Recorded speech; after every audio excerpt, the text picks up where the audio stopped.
Good evening, everyone. Thank you.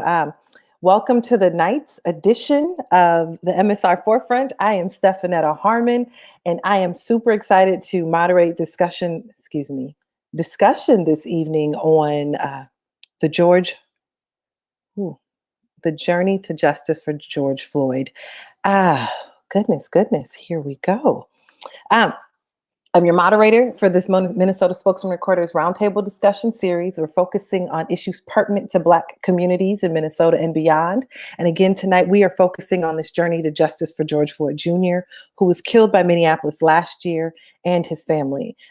There are a lot of moving parts and perspectives in this conversation, particularly with the recent record settlement, the trial to which the public has been granted unprecedented and unfiltered live stream access, course of jury selection process, and even the activities around George Floyd Square. And so tonight we really want to focus on making it plain, the conversation, where we are, what is playing in front of us, and what we should be talking about and doing. So we have tapped the community's thought leaders, journalists, criminal justice experts, and activists to weigh in on this conversation. Tonight I would like to welcome Nikema Levy Armstrong, lawyer and activist, founder for the Racial Justice Network. We have Georgia Fort, journalist, founder of Black Press, D.A. Bullock, filmmaker, story activist, and Mary Moriarty, former Chief Hennepin County Public Defender. Good evening. Good evening. Good evening, everyone. How are you tonight? I'm doing good. Awesome. Thank you so much for joining in this conversation. There's a lot to unpack.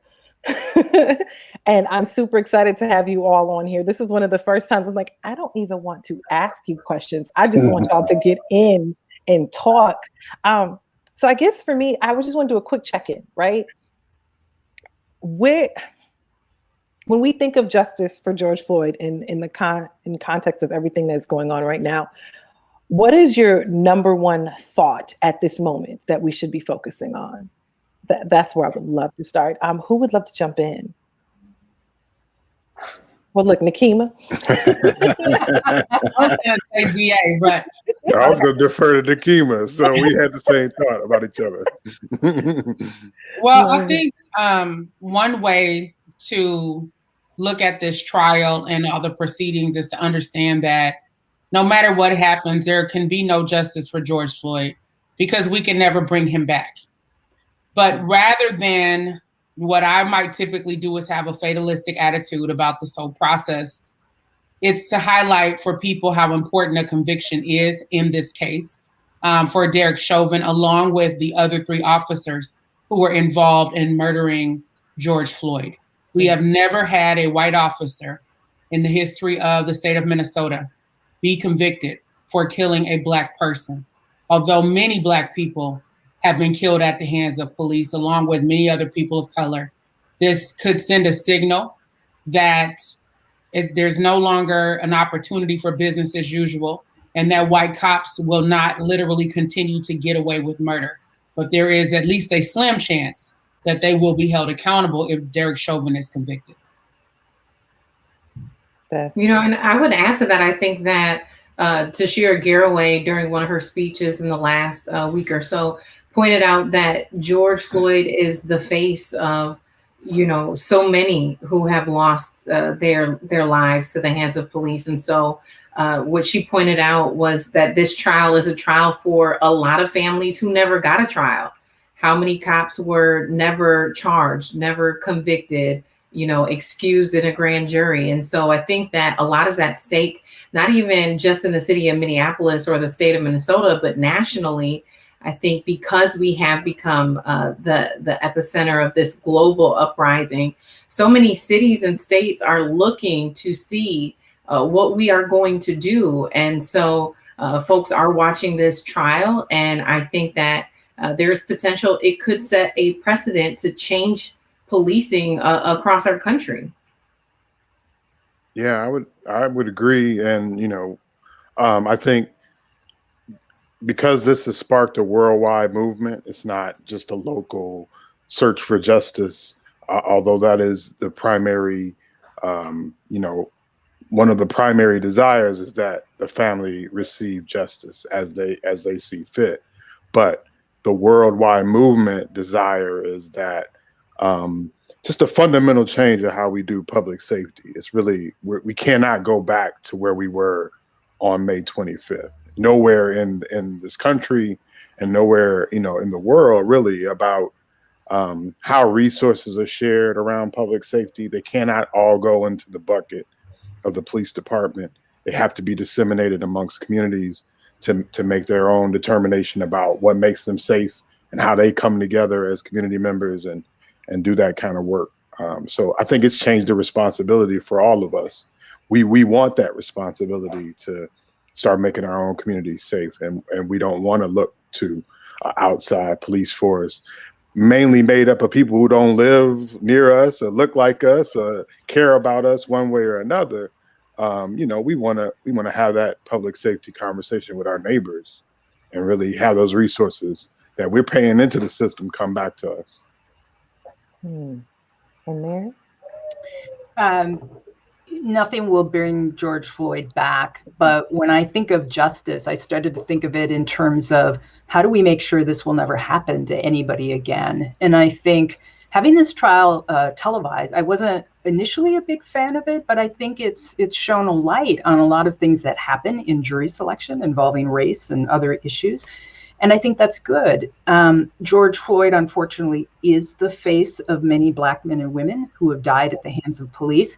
But as a public defender for over 31 years, I also think of him as representative of the everyday interactions between people in our community and police officers. Because the kind of stuff you saw, not leading to death most of the time, is something that happens every day that public defenders see on body cam and video. And that everyday interaction makes a huge difference. And what I'm hopeful of is that that's the kind of thing we can put an end to so that nothing like this ever happens again. Thank you. In fact, 3 of the 4 officers involved in Floyd's death did the exact same activity with a young Black man weeks before. So it's so common that it wasn't even remarkable to them when they did it, 3 weeks before they ended up killing George Floyd with the same tactics. So thinking on that and the idea of how one, like Nikema said, that there will never truly be justice for the family. And we are on the outside looking in as the community, right? So I'm going to be the community voice at this point. And I know Mary, in an article she wrote for The Spokesman, talked about facts of the world versus facts of the trial. This conversation on what justice looks like for us on the outside as we've watched a video and we've seen all these different pieces versus what will actually be entered into evidence, what will actually be judged for Floyd, against Derek Chauvin, for Floyd's death. How do we rectify that? How do we put that together in a way that makes sense to us as a community watching this, even with the juror selection, which seemed, it was difficult to watch, with the conversations, the questionnaires, the people being asked questions, and even wait, it's not my job to decide how the police department can be improved. I don't work for them daily. How can I do that? How do we put all those pieces together?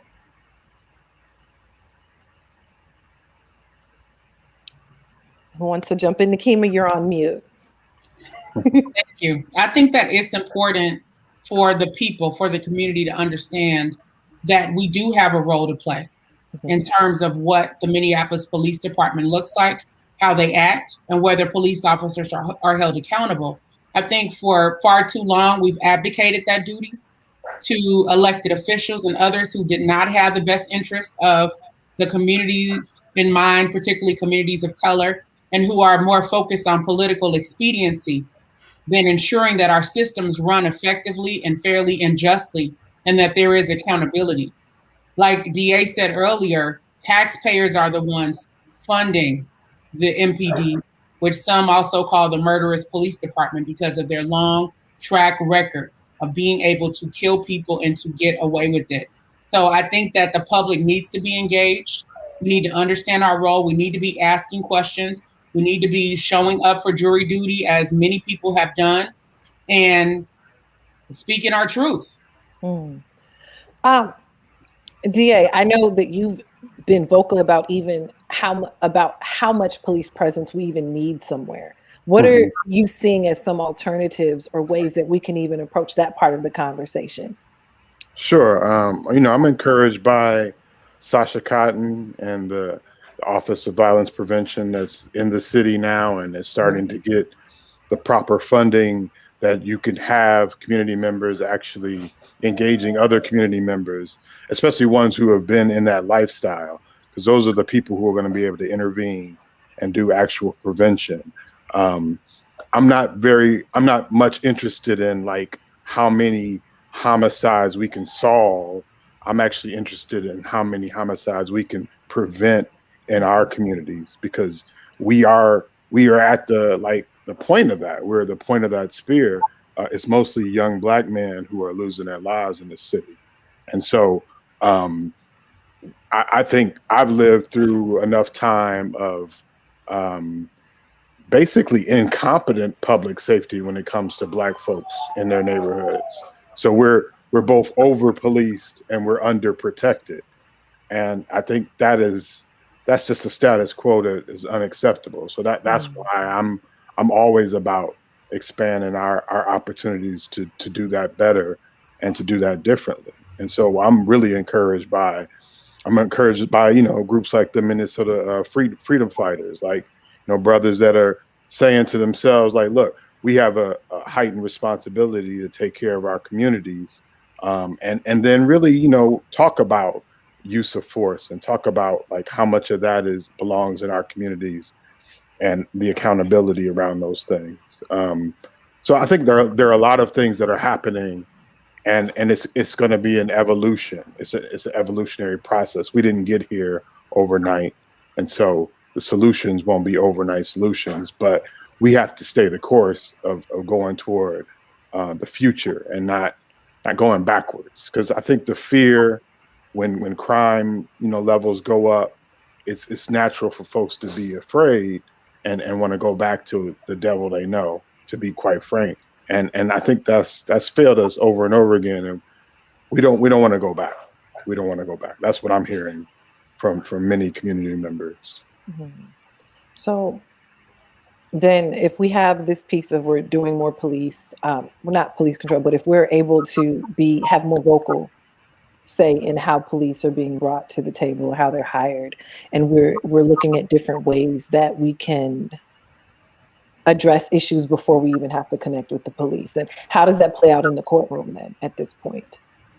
How does that look for us, for the folks who are already in the system? Like, how do we address that? And how do we have, because we're still coming back to this case, the idea of that we need him convicted.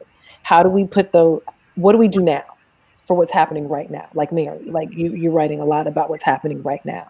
Mm-hmm. I would echo Nakima's point about how the community can be more vocal. This isn't just about policing. It's about an entire system that has systemic racism. It's about prosecutors, judges. It's about public defenders, too. It's about the entire system. There needs to be accountability in the entire system. And I appreciate the focus on police, but they're just one part of it. And a huge part of it, and this is why I've come to be happy that this is being live streamed, because the things, although the type of jury selection they're doing in this case is a little bit different than what you normally see, the issues that are raised are somewhat the same. And so the community is being exposed to how it is that Black men in particular get excused from jury duty. I just wrote a piece today that came out in the Spokesman about Juror 76 yesterday, and how he was excused because of his lived experiences. He simply described what it was like to be a Black man living near 38th in Chicago. He, like almost all of the other jurors, said he understood that his role would be to base his decision on the evidence that he heard. Yet he got excused because he was biased against MPD.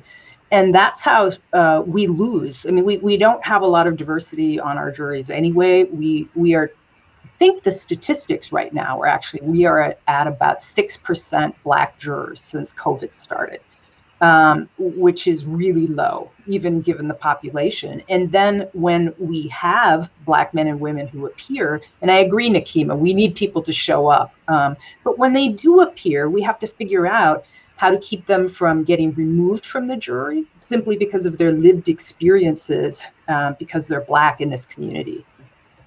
And Mary, if I could expound on that, that was the same sentiment that came to mind when Stefanetta first asked that question. The whole system is guilty. And we hear that so much in the chants at protests. The whole system is guilty. And so, yes, while we need an overhaul for policing, we also do need to address the systematic racism that is embedded in every industry and every facet of life, including the judicial system. And so for me, being someone who has reported on murder trials outside of this market where it's not a new thing to televise a trial. For Minnesota, this is a new thing, but in other states, they've been doing this for decades. And now we're seeing actually how educational it can be for the general public on the judicial process, how much the general public is learning about jury selection, how much they're learning about the difference between a civil settlement and a criminal case. And so I think that when we're talking about changes, we need to be looking at other changes. I know that there's some hesitation to, allow media more access in the courtroom, but I think that there's a lot of benefits, including the ability to be transparent. And then that way we can hold people accountable where it matters. So if we're continuously seeing racial bias show up in the jury selection process, well, now we know where to put pressure when we are trying to either elect public officials or trying to hold them accountable. And then really seek change where it counts. In addition to that, I would hope that some of the young folks who are watching the streams of this trial get inspired to want to be in the courtroom and not sitting in the defendant's seat, but participating in the capacity of being an attorney or being a judge or seeing themselves in the courtroom somehow to contribute to the change that we want to see to make our community more equitable. Can I just jump on the media aspect there? Yes. The media can ask to be present, or they could have before this. They have to get approval to be present. But usually what they want to see is a sentencing or a first appearance. It's the more sensationalistic thing. It's not what people refer to as the ordinary processes like jury selection. And so I would urge the media to try to come in and sit in on those parts of the trial that seem maybe tedious and not quite as sensationalistic as other parts of it, because that's where a lot of injustices happen. Like bail setting on public defender clients, that's huge, but I don't know that the media has sat in or tried to televise anything about that. So I would encourage the media to try to be there and to try to show up in other places to show the public what really happens on a day-to-day basis. And I would just add that the entire standard is different. It's, a majority of the Black folks I know who have gone to jail and done any time, their cases were pleaded out anyway. I think it's a high 90%. They don't even see a courtroom. So this whole process is entirely different from start to finish. We talk about how Black folks are, adjudicated through this system and white folks are. And so I almost feel like it's almost a setup for us to believe that we have this equal justice under the law when we really don't. And I'm sorry, I'm not an attorney. So I know Nikema can speak to that in a much more detailed way.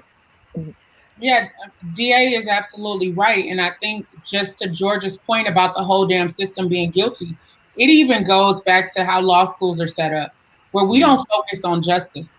We focus on a lot of the technical, procedural aspects of the law, cases that have come before your time in law school or that have set a precedent, but not necessarily centered around justice and specifically racial justice. So that's a huge part of the problem. All these law students are graduating, they're becoming attorneys, they're not centering their work around justice, and they're perpetuating a lot of the systemic biases and racism that we are seeing play out today within this current system. So I think that's a huge problem. Law schools need to take responsibility for the way that they train attorneys and the way that it impacts those who are most vulnerable in this society, and particularly people of color. There's not even a discussion about the fact that Black people couldn't even serve on juries back in the day. Right. We couldn't even testify in court because we were never considered to be citizens in the first place. And we see remnants of that when Black people are being excluded from juries, through the use of peremptory strikes, knowing they're not supposed to focus on race, but we know through the back door, race is a factor in terms of why someone is being excluded. And we saw that just yesterday with a Black man who lived not too far from 38th in Chicago, who said that he had horrible experiences with Minneapolis police, who said that a lot of police kill people and get away with it. And maybe his participation in this trial would help him to see why that is the case. Part. From my perspective, he's in the best position than almost anyone that has been chosen thus far to sit on that jury, a Black man with lived experiences who can evaluate the case from that lens, and not all the whitewashing that we see being done in terms of who is selected for this jury. I think that was particularly when he wanted to know, we don't know why this happens. We don't know how they get to a jury, how they get to a guilty verdict. So if I could be on the inside, I could see that. And I thought I'm like, wow, I didn't even think about that. Because after you said that they were playing Another One Bites the Dust, that was the end for me. Right. And he could still see past that part. And even on the other side, the prosecution didn't pull the bat. What did you call it, Mary? The Batson challenge. Right. The Batson challenge. And what was interesting about it is that the state, the lawyer who's actually doing jury selection, said he was disappointed because it appeared that the defense excused this jury because of his lived experience, but then didn't make a Batson challenge. And the Batson challenge is, can you explain that to folks? Sure. Essentially, it was supposed to keep jurors from being excluded because of race, and it's been expanded to gender. But Thurgood Marshall was on the Supreme Court when that decision was made, and he said this isn't going to stop systemic racism, and he was right. It's such a poor standard. You essentially have to show there's a pattern of exclusion, and then the judge can ask the person who's excused, the potential juror, give me a race-neutral reason why you've done this. And the problem is what's accepted typically as race-neutral reasons are poor perception of the legal system and bad experiences with the police. And you can see the obvious issue there that I don't know how you can separate that from race. I don't know that I've ever met a Black man that didn't have some kind of negative experience with the police. So you can't separate those. And so we see Black men get excluded from being on jury duty simply because of the lived experiences that they've had as Black men. So it's not effective at all in helping. Now, there's been discussion about getting rid of peremptories, but the flip side of that is normally it's the defense making a Batson challenge against a prosecutor who's trying to remove a Black juror. And if we lost peremptories, we would have to rely on judges to release jurors for cause that we thought might be racially biased. Now, you've all lived in, well, I don't know about you, Georgia, but Minnesota, it's extremely difficult to talk about race in Minnesota. In fact, you try to talk about race and people blow up and get defensive. And so I think we'd have a hard time convincing a lot of judges, some of whom won't even give an implicit bias instruction to the jurors in the past. So if we lost peremptory challenges, we would probably be stuck with some white jurors who were biased that we would have no way of removing. Now, I've just got the most recent list of juror selection. They got the 12 folks and there's 6 people of color. Do you think without the media attention that we've had now that there would really be 6 people of color on this jury? No, I definitely don't think so. I mean, there's even been demonstrations downtown surrounding it, and we're talking about this in all kinds of ways to let them know, look, we're watching. We're even watching Judge Cahill when he excluded the Black woman last week who said, I saw the video, I have some concerns. Again, from my perspective, an excellent candidate to serve on the jury to look through the lens of Black people's experiences. Whereas the way we currently look at the situation, we will highlight a white person's experience who has a favorable view of the police, who has no lived experience, and claim that that's race neutral for them to serve. When really their whole perspective will just reinforce the narrative that police officers are just doing their job, or that this is an anomaly as opposed to a systemic, a manifestation of systemic racism. Right. And Mary called for more media, right? In Georgia, you've been in major markets, you know, you got your start in Minnesota, been in major markets and come back to Minnesota. And as an independent journalist, who, I mean, you're kind of everywhere. What difference are you seeing in your ability to cover stories now versus when you were in major markets? Is there a change in what you're able to talk about, cover, or, you know, just to show to the community? Well, in terms of the trial, I'll say, you know, media access is very limited. They're only allowing 2 reporters into the courtroom at a time. Some of that is due to COVID reasons. And so folks are rotating out. But I mean, we are in discussions daily with the comms folks at Hennepin County because we've pretty much been told that when we go inside that courtroom, we can't speak to anyone. We're not allowed to bring a camera in. We're not allowed to tweet. We're not allowed to do anything except for take notes. And when court goes into recess, I believe the courtroom is on the 18th floor. My first day in the courtroom will be on Tuesday. So you go into the 18th floor, you take your notes. When recess hits, you have to go down to the 2nd floor to even send an email off to the rest of the media pool with your notes. So you can't even send an email. And so that's very restrictive. We have folks in the media pool who are from AP or other international outlets. And, you know, everyone is pushing back against these rules because they, in some regards, are infringing on our First Amendment to free press. I mean, by simply telling folks that you can't even have a conversation, like you can't say anything, is really absurd and nothing that I've ever encountered. And that's not just my experience. I mean, that's what we're hearing from other folks who cover stories internationally.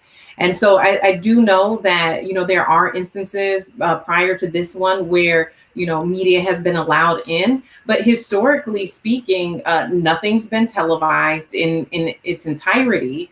And before even this trial, I mean, media access has always been limited, even before COVID. So I think, you know, in order for us to have full transparency and to see some of the changes that we want to see with especially like the jury selection process, I do think having cameras can serve as a way for accountability outside of covering the trial in terms of, you know, how has it been trying to tell stories in the community? Well, you know, to be frank, it's a challenge. We should be asking ourselves why a biracial woman who identifies as Black can't work in mainstream media in this market after serving 10 years and 2 Emmy nominations, being told that I don't have enough experience despite, you know, the accolades, the experience, the college degree from St. Thomas. While we know, I know for a fact in networking and serving on other media boards, that there's people on payroll at these mainstream networks that are white counterparts who are still in college. So they have no experience. They don't even have a college degree yet, but for, you know, some reason or another, we can see them on air. And, you know, it wasn't until after George Floyd that we saw a major push for some of these stations to start having more representation. So, you know, it's a challenge to be a journalist in this market, to be a journalist of color and really get the exposure. But the reality of the industry is that things are changing. And with social media, we don't need a network. We don't need a platform to publish stories. Social media has made it possible for us to self-publish.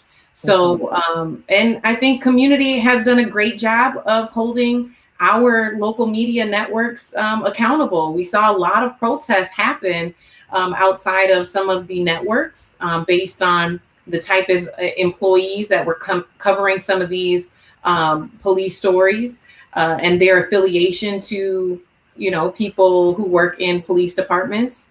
In addition to that, we saw a lot of the local papers have their internal staff of color stand up and write letters to the editors and the managers demanding change. So, I think when we look at the spark that the little girl said, my daddy changed the world, I think it's deeper than just public safety. I think that we have seen people pushing for change in every facet of life, at least here in Minnesota.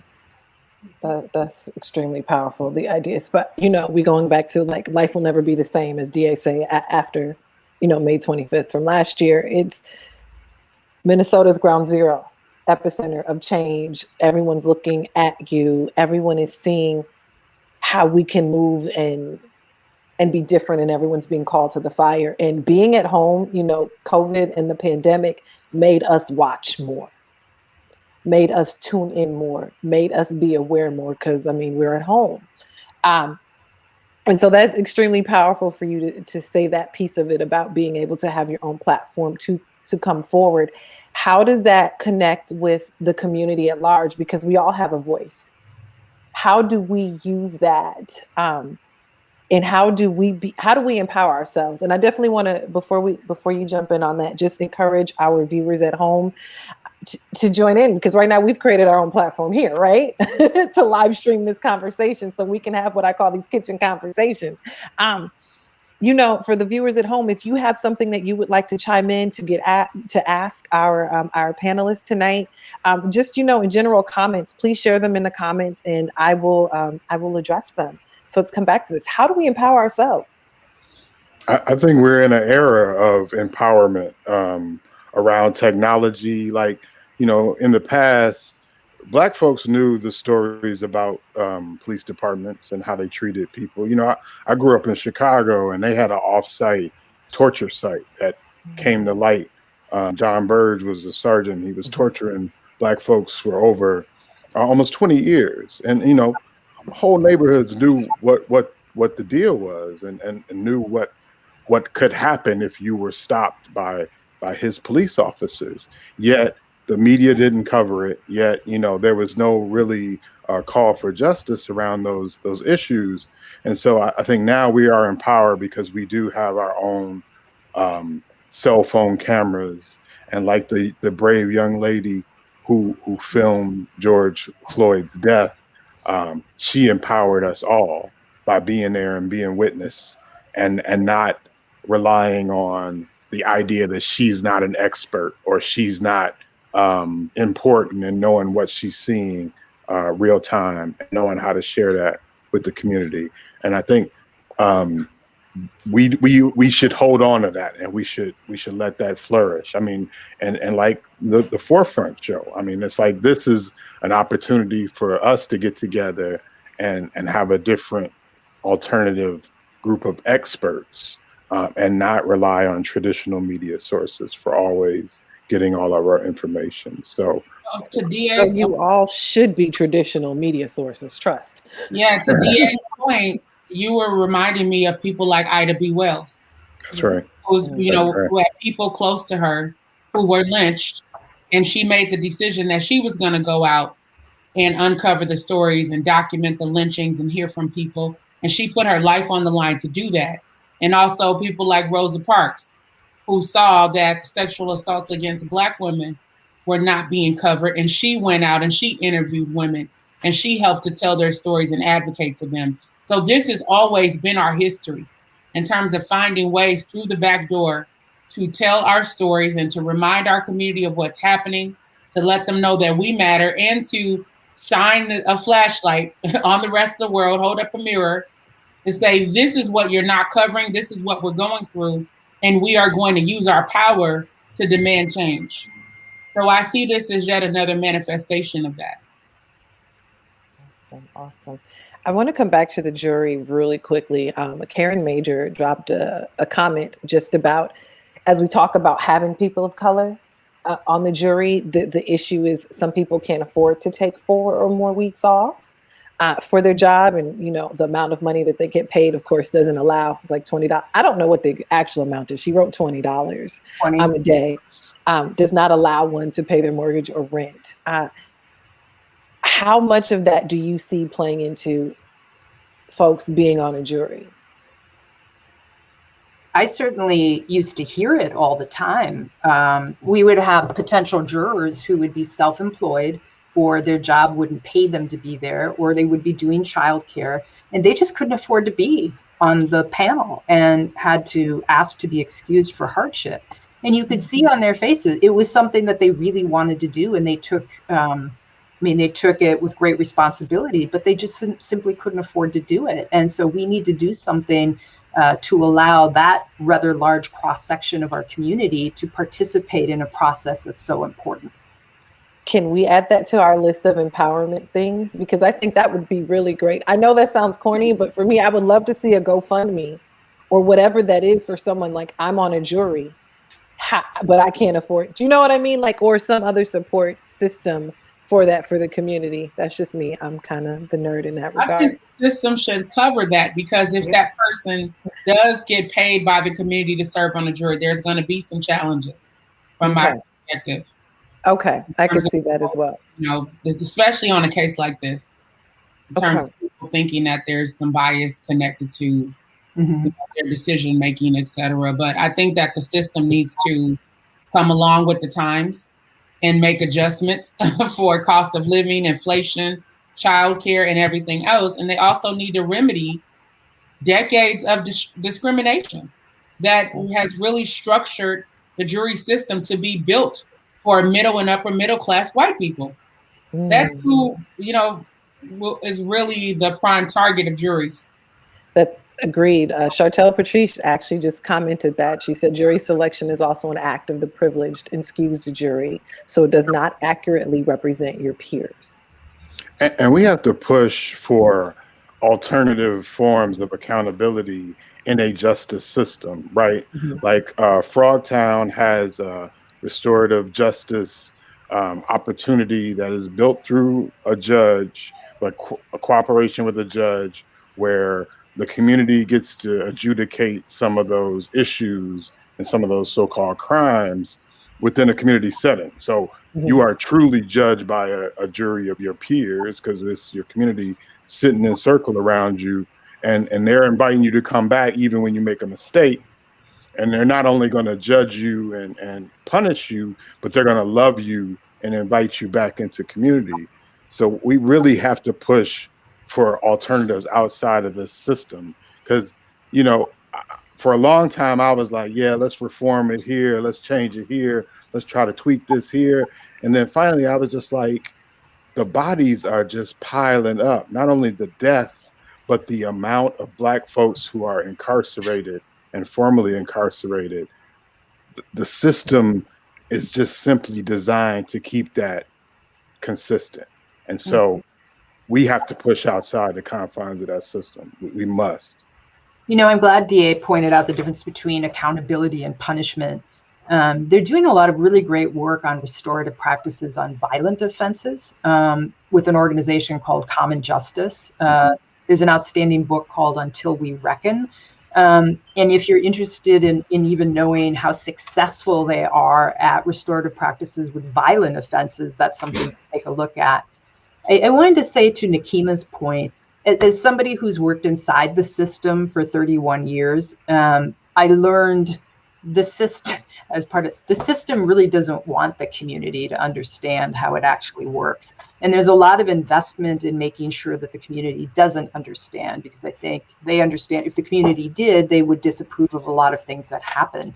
So, but the hard part is that people in the community don't know how it works and have no reason to know how it works. Like, what power does a prosecutor have, or what do judges do, and things like that. So it's great to use alternative media sources and have people in the community talking about, because I've noticed the community has become much more educated about how certain people work in the system and how much power they have, and really educating the public about that, because that's, I think, been a shortcoming of mainstream media.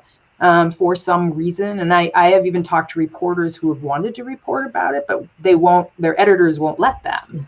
And so it is important to empower. I think with knowledge about how the system works comes empowerment.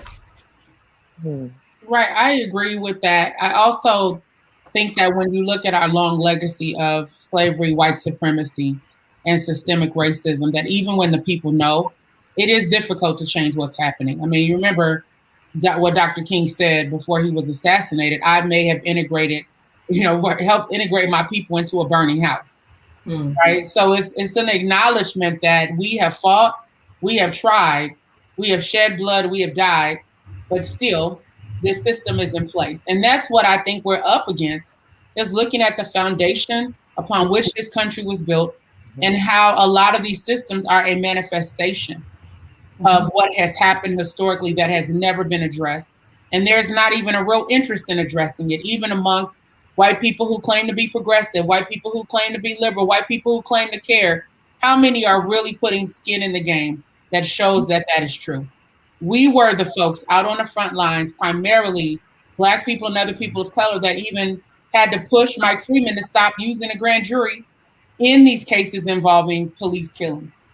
Like, that was a step that we took after Jamar Clark was killed, and starting to see what was happening nationally, saying you're using this grand jury process as a shield so that you're not having to be accountable to the public and clearly articulate why you are choosing to not charge an officer who has killed someone.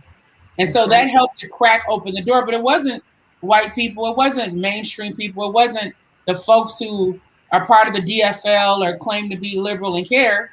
It was those of us who are closest to the issues who push back. The thing I think this conversation makes me think about, Angela Davis recently did an interview with a media person in this market. Angela Davis interviewed Angela Davis. And I listened to that interview very closely. And I was so moved by the civil rights icon when she said, if we would have talked about reforming slavery, people would have thought we were crazy, right? And so one thing that I noticed about our community in terms of trying to find solutions was there was some division in terms of people who thought we should defund the police, abolish the police, reform the police, create alternatives.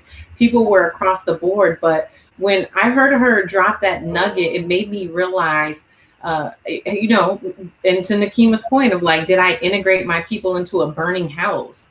And so while we're trying to reform, maybe the correct pathway is finding alternatives, building something new, because historically speaking, these systems have never worked for us. Right, and they're intentionally designed to work against us. I mean, that's a huge reason why we're here in the first place. We know that the system of policing and mass incarceration flowed directly out of the institution of slavery. Even going back to the 13th Amendment, which left the door open for slavery to happen through the criminal justice system. So there was never any intention of abolishing slavery and loosing us from these shackles that have so often captured our people, and cut off our life source and possibilities for us to have a thriving future. I think what we have to do is look at, what are people really asking for? They want to find a way to feel safe in their own communities, regardless of what is put in place. They want to feel safe. They want something that works, because we live in a broken world, because of the conditions, the economic, the racial, the social conditions. There's always going to be crime that happens. But people aren't necessarily saying it has to be the system of policing. It has to be something in place, though, that when you need somebody to call, someone will show up who is responsive, who is not racist, who will treat you with dignity and respect and take your concerns seriously.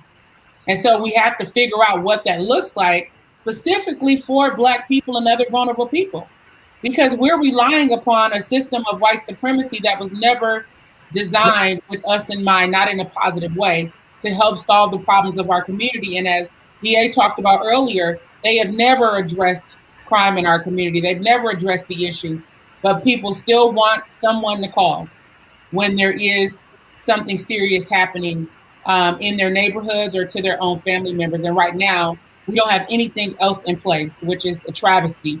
And we've also overextended the role of police. They shouldn't be coming to mental health calls. They shouldn't be at encampments like they were earlier today, removing unhoused people and brutalizing them. They shouldn't come out for the majority of things that people call them for. So that's also a huge part of the problem that we're facing as well.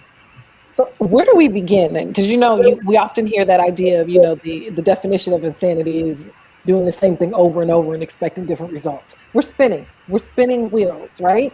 30 years ago, we had Rodney King. We saw a video, and we knew he would be convicted. The police officers would be convicted. We saw it on tape, actual tape. 30 years later, we're in the same place. We opened the conversation, Akima was saying that, justice would be that conviction. Part of that justice would be conviction.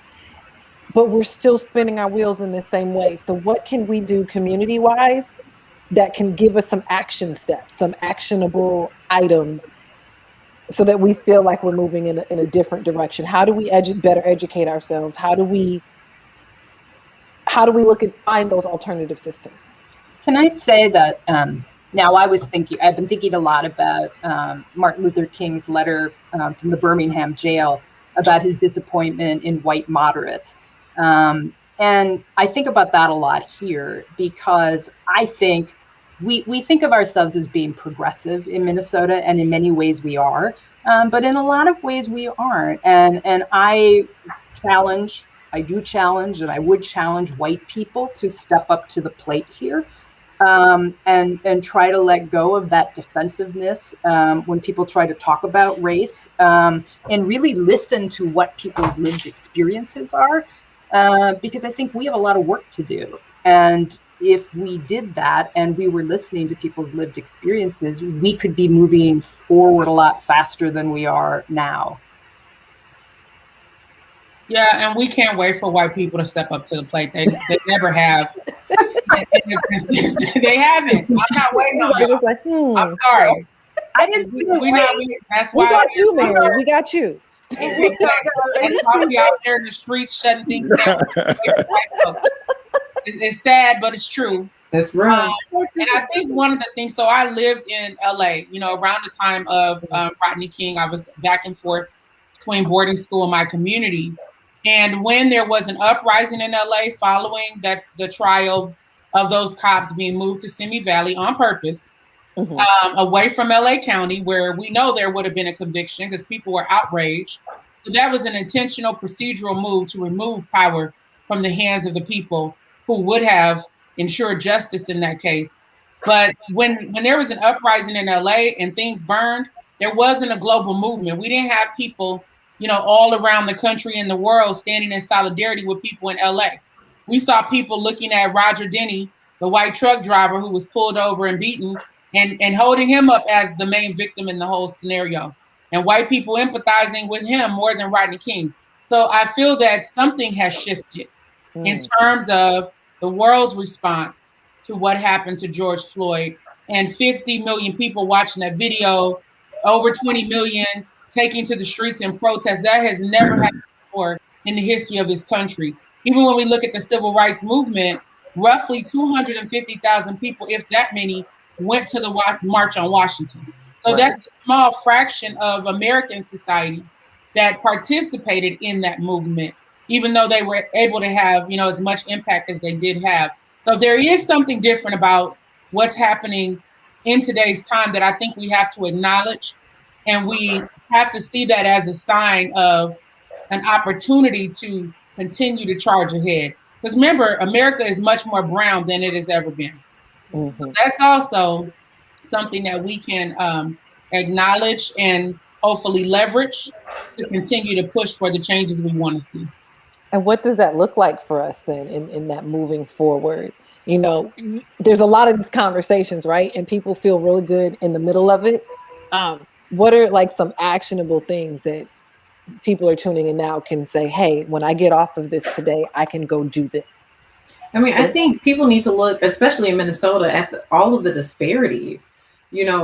For us to be coined as like such a progressive state, how are we still like the fourth worst place for Black people to live? How are our white neighbors, colleagues, counterparts performing exceedingly abundantly above national standards in every walk of life, education, wealth, home ownership, you name it.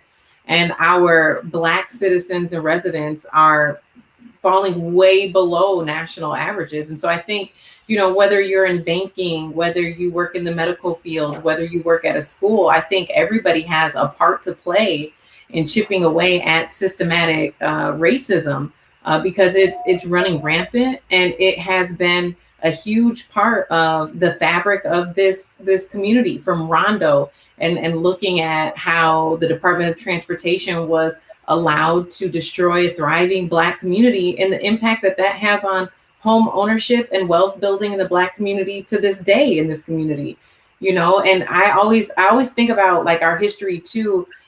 It's been 100 years since the triple lynching up north, right? So 1920 and 2020, the world was watching Minnesota. You know, back then for Clayton Jackson and McGee, no one was ever charged with their murders. You know, and now we're watching 100 years later to see if there will be a conviction for George Floyd, if anything has changed. And so when you talk about what can we do, I think sometimes people feel very removed from the movement if they're not on the front lines at protests or, Right. you know, calling out the folks who aren't making the right choices.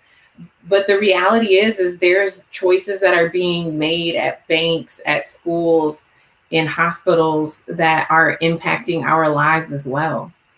And I would add, you know, I would say to us, you know, realize that we have endured decades of incompetent public safety, right? So almost we have nothing to fear at this point, because we've already endured a lack of public safety in our neighborhoods, and a reliance on each other for the basics of that, you know. So I would say, you know, it's hard to do, but to let's allay our fears and not just think about this as we only have one option, because we have many options.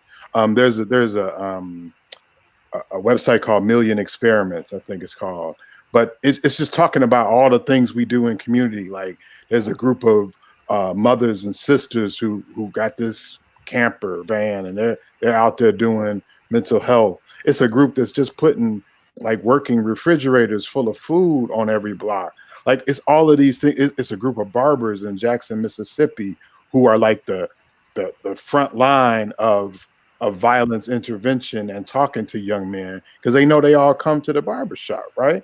Like it's like all these like really rooted community solutions that are out there, and they're not out there like in foreign places. They're out there in places we can touch, places we're from. You know, most of our folks are from Mississippi. Like, so we got these connections already set up. So we don't even have to we don't have to rely on this idea that there's only one way we can go, which is we got to go back to what we had before, because that's the only way to keep us safe. Because first of all, it wasn't keeping us safe. Let's just reiterate that and make a strong point about that. It was never keeping us safe. And so we have really no choice but to design something better, and then look to things that are out there in the communities working right now, currently. And that was the Million Experiments, you said? Millionexperiments.org, I think. Okay. We'll definitely look that up. It's just got a list of like stuff that's going on. It's just people on the streets. So there's no act is too small. It's about taking a problem solving approach. Yeah. Right. Yes. And not being stuck in a box based on what is and what has been, because it's not working, as we've all pointed out. I also think that one of the things that's vitally important, and Mary, this is where your white folks can come in if they want to do work, is reparations for descendants of people who were enslaved here. That is a big missing piece to all of this, because when you look at who police are able to prey upon, a lot of times it is African-American people in the poorest communities, right? Who often don't have political power, who don't have financial resources to hire a lawyer, whose lives are seen as worthless, as we saw when you look at the way that George Floyd was treated. And so the economics make a huge difference, even in terms of what we're talking about as far as crime and people winding up in the system because of hunger, desperation, not having opportunities, losing hope. If people had those resources, the financial compensation that we need, coupled with free college for all descendants of enslaved persons, you know, if they want to go to law school, grad school, start their own businesses, those resources should be there. Instead of us continuing to demonize the Black family and the Black community for issues that white people created. I was going to say, for white people listening, I always talk about the book, The Color of Law, because I think you hear so many times, you know, like, why can't people pull themselves up by their bootstraps and crap like that? But you really need to understand the history of this country and redlining. And The Color of Law talks about how during the Great Migration, when people came up from Mississippi, and they were made, they didn't get the benefits of the GI Bill. They didn't get loans. They, you know, so essentially Black people were forced into areas of poverty, and that prevented them from buying houses. And so the transfer of wealth didn't happen. So I think we need to understand the history of this country and why there are people living in poverty, or Black people living in poverty. It is because of the systemic racism of this country. And so I always recommend that book, and to anybody white out there who wants to understand the history of systemic racism and housing and that kind of thing, it's a great book. And it's systemic racism coupled with institutional racism, coupled with individualized racism. Because white people are making these decisions by and large that prevent us from having those opportunities that we're talking about, or they're making the laws that overly punish people involved in drug-related crimes and winding up in the system, or taking our children away through the foster care system, or undereducating our children through the public education system. There are folks actively making these decisions that cooperate hand in hand with the system to reinforce this notion that we are an inferior people and we deserve to be treated this way. And a lot of folks are white people, and sometimes it's people of color who bought into white supremacist ideologies that perpetuate these things as well. It also even seems that when economics are in play, that there's politics involved with when we do get money. Let's talk like the $27 million settlement to George Floyd's family on the same day that they were doing jury selection. How do you feel about that? Do you feel that that colors the trial in any way? No, I think that the family got the bare minimum. I think 27 million was the least that they deserved. Because think about this, Justine Rusacek Damon's family got $20 million. There was no video, no witnesses beyond cops.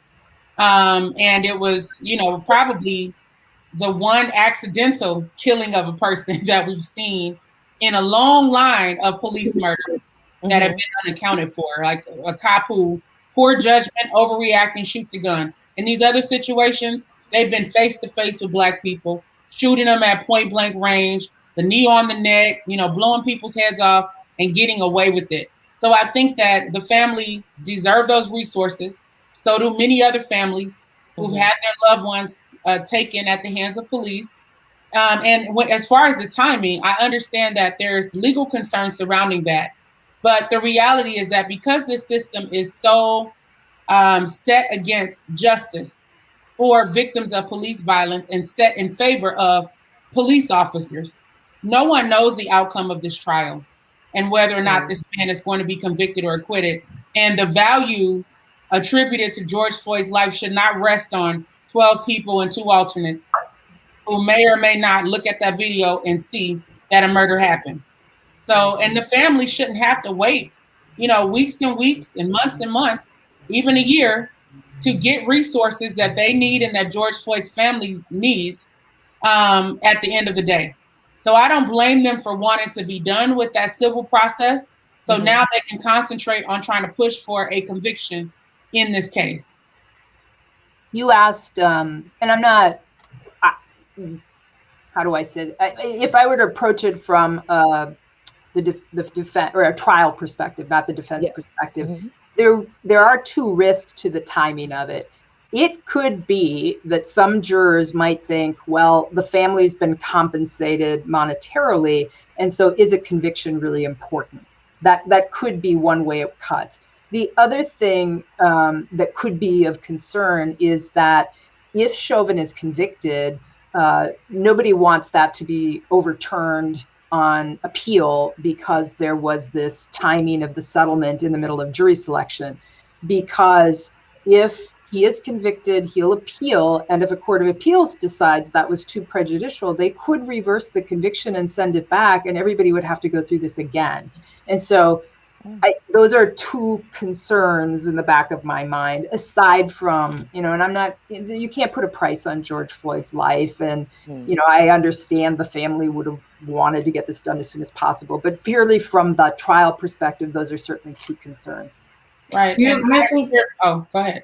I was going to say, I think that, those concerns are valid. But I also think that, Derek Chauvin had grounds for appeals even without that civil settlement, just because of how many people saw the video and how many people have been exposed to news coverage.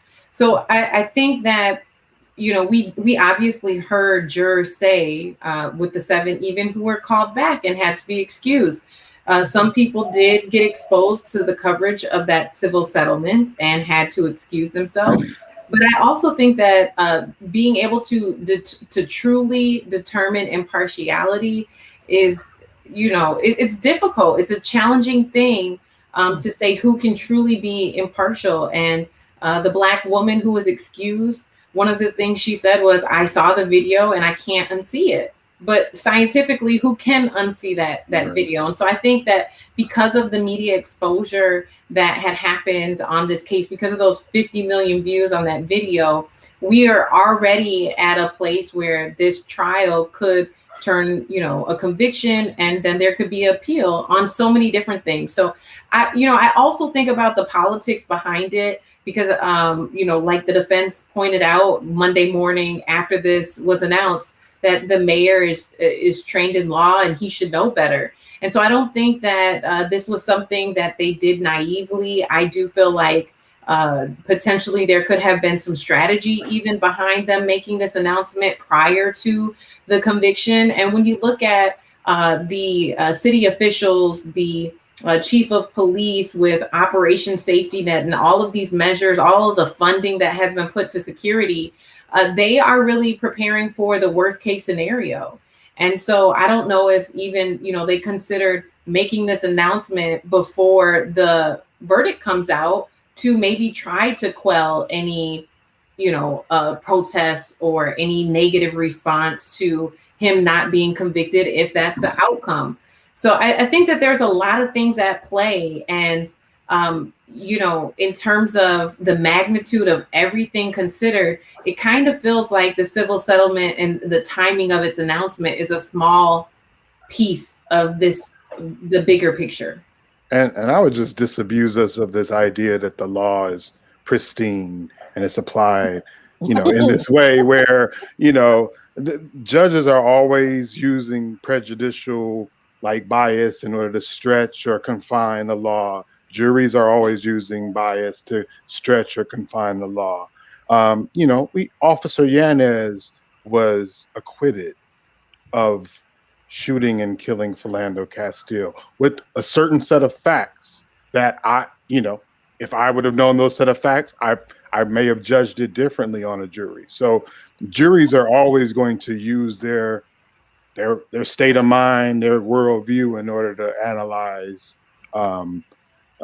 bits of evidence. So I feel like to focus on this particular thing, I think it's working from an assumption that we have this pristine justice system that is untouched by all these things of bias, and that's just simply not true. That goes back to Mary's article on facts of the world versus facts in the trial, about the idea of what's actually even going to be presented as evidence and being able to be used as evidence in the trial versus what we know in the public. So that's something definitely to watch for too. Oh, I'm sorry. No. I was just going to say, I don't know if you had a chance to catch the press conference today, but one interesting thing the city attorney said was he wasn't sure that offer would be on the table after the trial. There's certainly a school of thought that if there is a conviction, that would give the family more leverage, and it could have been much more money. So that was interesting, even though the judges made it clear that he would like the city to stop talking about this at all. So the city attorney was saying that and then talking. Yeah, so we actually don't know whether there was some legal reason why they had to disclose it at the time that they did, or whether they could have waited. Although we did learn today that it hasn't been approved by a federal judge yet, and the city council has to vote it. So I think I heard the city attorney say it isn't even binding right now, which casts more doubt on the timing of it. But I don't think it's a good look for the timing in the city and having the city council and the mayor up there with the family. I don't know. When I was looking at it, I thought this is really the family's moment to talk about their feelings. But I don't know. Yeah, I don't think it was a good look, but they needed to have done something because their negligence. Yes. The fact that they refused to do anything about the behavior of MPD is what caused this situation in the first place. Right. And it wasn't a good look. The mayor talking about this is a milestone in racial equity is bizarre, because still waiting on the equity. We don't want a murder. We don't want a value placed on a dead brother or sister or father or mother. That's racial justice, is we're staying alive, not a record value put on our life. Absolutely. That's absurd. And it was absurd sitting there at the press conference, watching all of that unfold, and the way it was being talked about. It was like, now cities will see it's going to cost them. I'm like, they just cost them $20 million a year ago. They didn't give a damn. Excuse my French. They didn't care. 20 million. They're like, the city has 27 million. I'm like, they had 20 million reasons before that, 10 million reasons before that when you combine the other settlements, and it didn't make a difference. So I didn't buy any of what they were saying around that. And like DA said, placing a value on a dead Black body after the fact versus having some concrete steps in mind that they're going to take to remedy this situation and root out these killer cops or completely overhaul this system. We heard none of that. And it was 3 Black women who stood up at the end, and asked these questions. Tashira Garraway from Family Supporting Families, Bridget from 38 in Chicago, and me. And we're like, where is the real justice? What is the city actually going to do beyond this to address these concerns? And we were trying to be respectful of the family because they were weeping. They weren't happy about this. They want their brother back, their uncle back, their loved one back. And they can never get that back, even no matter how much is paid out. Now, I just want to interrupt really quickly. This is only supposed to be an hour conversation, and I know we could make this 3 hours. I would love to have you all back to continue this conversation in some shape or form. But as we think about like walking away from this piece of the conversation, what do you think is missing? What do you think, as we're talking George Floyd, we're talking justice, we're talking settlement and trial, what is missing from this conversation in the media and even in our own kitchens, in our own households? As we have this conversation, what do you think is missing that you would like to see? I think justice means every time somebody utters the word reform or any kind of like word that has no substantive meaning, it is incumbent on them to describe exactly what that means. So any politician that you're voting for, any representative of this city that you're talking to, and they talk about, oh, we're going to change this and we're doing this fundamental stuff, and they use a lot of words, but they never give you the examples of how it's going down. Like, how is MPD approaching my house fundamentally different than they would have before they killed George Floyd? Nobody has ever answered that question. And so I feel like that is a strong component of justice that cannot be missed in this. It's not just about the trial, it's about the whole system. And the understanding of it. Yeah, and the way it treats us, the way it functions in our lives. Absolutely. How do we know what questions to ask? I mean, you ask them like, how are you doing your job differently than you were on May 25th? Because from what I've seen, and I've witnessed a number of arrests, detainments, questionings, so on and so forth. And I live in North Minneapolis. I've witnessed these things happen. Nakima does too. And I have not seen one point of difference in the way they perform their duties. Not one. Absolutely. So to DA's point, what I have seen that was refreshing was fewer squad cars rolling up and down the street because we were being over policed. Now I'm seeing more sheriffs out pulling people over, which is concerning. I don't see any kind of a comprehensive plan in place, nor have I heard conversation around removing other killer cops from the force, completely reshaping their hiring practices for as long as we do have a police department, and reopening these cases of these killer cops like Chauvin. You can't trust anything that they have put before MPD in terms of any reports, any participation in trials and convictions of people in the community. So why aren't we having that conversation about looking into all these cases of killer cops and cops who have a record of excessive force and lying on police reports and completely overturning all of these sentences and setting these people free? You know, I think the other piece in terms of policing, we heard a lot of times the chiefs say that they would fire someone, and the president of the police union had the power to reinstate that person's position. And so even though, you know, the president of the police union may not be in that seat anymore, we, I think, need to redefine the power that the person in that position has, because for an officer to lose their job for misconduct and then it to be reinstated, I think is highly problematic. I think this week particularly, I was focused on jury selection, and I recall having well, it didn't end up being a trial. I was prepared to try a case years ago, and I had a Black client, a young Black man, and we were sitting in the courtroom, and the jurors came up, and they were all white. And my client looked at me and said, "Is the plea offer still available?" And I checked, and it was, and he pled guilty. And that's awful. I can't even imagine how awful that is. But I hope that as we go through this, I mean, people have had the light shown on jury selection and some of the issues there. I imagine they'll continue to see issues crop up that we who work in the courts see all the time. And that's an additional area where I would like to see reform. Thank you so much. So what I'm hearing overall is, again, there's no act that's too small, right, in what we're doing, and to really focus on educating ourselves and learning more, and not just in the classroom, but just being in the news and being able to see what's being streamed and shared with us to get better perspectives, because a lot of us had never seen this extent of the juror selection. You know, we would catch clips of it on the news at night, but not watch the whole thing.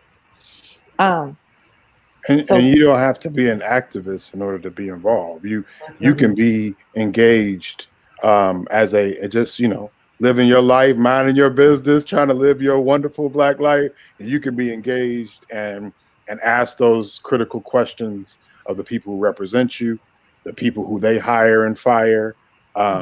You know, so there is a hierarchy, and it's supposed to be a representative of us. We are the power and you know, imbued on the entire the police department or any other department within the city. So like, I encourage people, it's not just about voting, but it's just about that type of engagement where, you know, your representative knows you're going to call them and ask them that direct question about what's going on. because they know you're there. Like that's powerful. That's a powerful thing.